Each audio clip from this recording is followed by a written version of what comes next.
Thank you, Mr. Toastmaster. From sports to life. My love to sports started in very early age.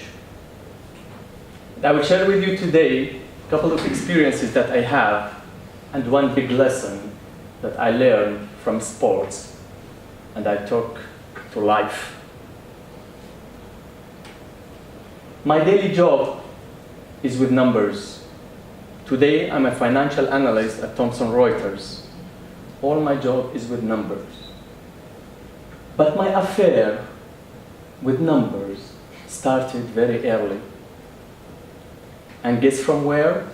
From sports newspapers.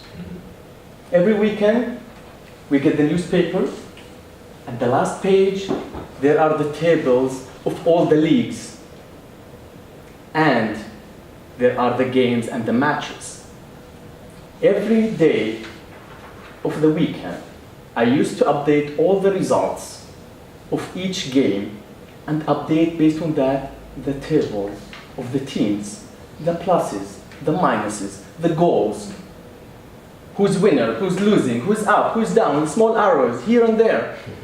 And the weekend after, I used to compare what I have done with what's new this weekend. And guess what? Year after year, I did that. And this affected my love to numbers. Many years after, I'm still working with numbers. Why?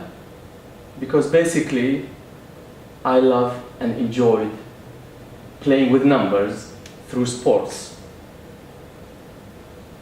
Going forward, another experience, I enjoyed playing football. Me and my brother used to play in a football team until one day my dad came to us and he said, "Listen, sons, football will not bring you bread on the table." I guess he was right. Looking now at football players, football doesn't bring bread on the table. Football brings the table, the house, the car, and very beautiful wife. Oh. So the family is all because of football. He was right. So I moved from the physical love to football, like all our lives today, to the digital love to sports. I used to play football on my computer.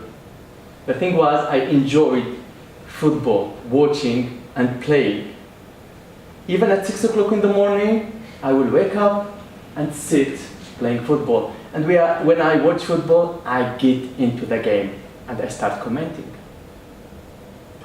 Del Piero, passes to Trezeguet with the ball, shoot, goal! And I'm really into that, and from the other side, Hassan, it's 6 o'clock in the morning. Shut up, neighbors are sleeping. Sorry, Dad. It's like he wasn't sleeping. It's just for the neighbors that they were sleeping.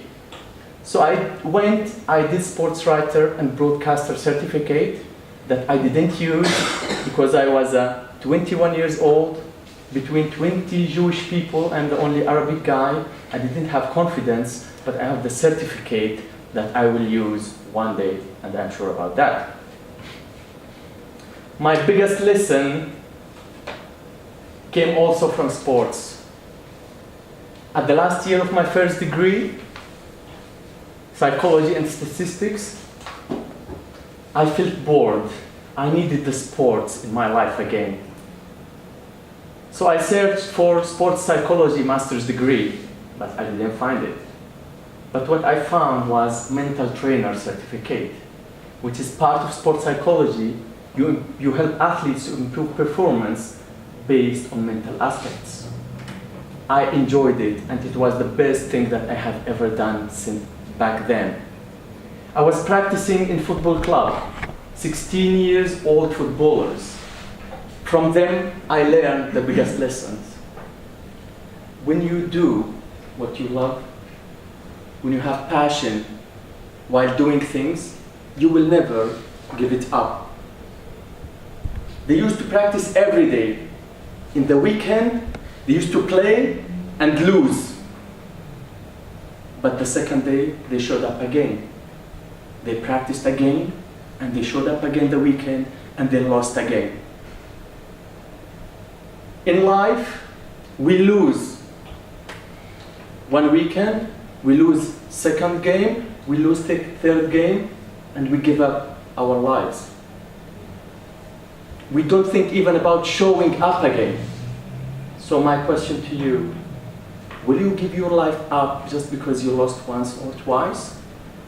Or will you think about showing up again because showing up, you are 50% forward?